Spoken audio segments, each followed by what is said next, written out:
Jarima maydonchasida turibmiz. Bugungi mavzuyimizda advokatimiz bilan qaysi holatlarda ichki ishlar xodimlari avtotransport vositalarini shunga o'xshash jarima maydonlariga olib kirishga ega ekanligi haqida suhbatlashamiz.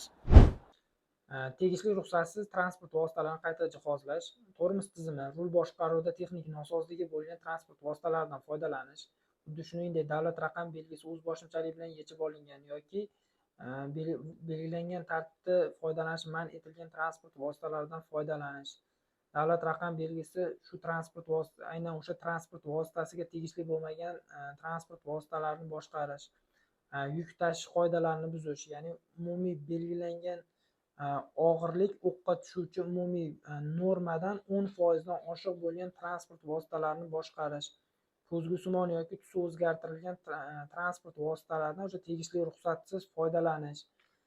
Bundan tashqari tegishli ruxsat olmay turib transport vositalariga maxsus tovush chiqaruvchi yoki yorituvchi moslamalar o'rnatish, xuddi shuningdek davlat raqam belgisini ko'rish imkoniyatini cheklaydigan darajada unga maxsus moslamalar yoki surtmalarni surtish.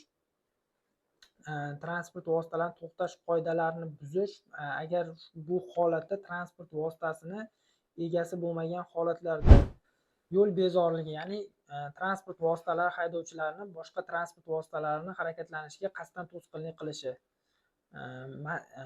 ma'muriy javobgarlik to'g'risidagi kodeksda 131-moddasida belgilangan transport vositalarini mast holatda boshqarish holatlari.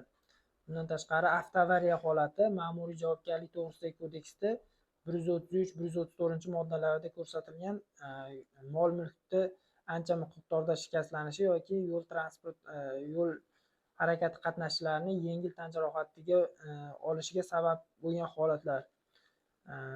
Ma'muriy javobgarlik to'g'risidagi kodeksda 136-moddasi 1-2 qismlarida ko'rsatilgan holatlar, ya'ni transport vositalari haydovchilarini giyohvandlik yoki psixotrop moddalar ta'sirida emaslik holati bo'yicha tekshiruvdan o'tishdan bo'yin tovlash holatlari. Ma'muriy javobgarlik to'g'risidagi kodeksda 137-moddasida keltirilgan yo'l transport hodisasi sodir bo'lgan joydan ketib qolish. Ma'muriy javobgarlik to'g'risidagi kodeksda 176-moddasi prim 3-moddasida ko'rsatilgan avtomobil transportida yo'lovchilar litsenziyasi tashish faoliyati bilan shug'ullanish. Bundan tashqari ma'muriy javobgarlik to'g'risidagi kodeksda 194-moddasida qayd etilgan ichki ishlar organlarining qonuniy talablarini bajarishda to'sqinlik qilish yoki ichki ishlar organlarini qonun talabini bajarmaslik holatlari bo'yicha ichki ishlar organlari xodimlari transport vositalarini o'sha jarima maydonchasiga joylashtirish hamda o'sha transport vositalarini ushlab turish huquqiga ega. Tamirman Legal Group, sizning ishonchli hamkoringiz.